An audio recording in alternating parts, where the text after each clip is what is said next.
Hey everyone, James Niggemeyer here. One of my favorite ways to catch bass is with a swim jig. This is a Strike King KVD Heavy cover swim jig. And what makes it a heavy cover is the fact that it has a heavier hook, so I can pitch this guy in and around heavier cover and swim it through there, whether it's grass, lily pads, or even like these reeds right here. This fiber weed guard keeps it from getting hung up. It can be intimidating thinking, what kind of trailer do I put on the back of a swim jig? And I always put a trailer anytime I'm fishing a jig, especially a swim jig.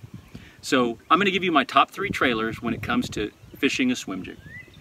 Number 1, the Strike King Rage Menace Grub. I love this guy because the Rage tail really kicks and has a lot of action, but because of the profile and design of this, it comes through the water at a pretty good clip and kicks around, making that fish think that they're about to eat a bluegill.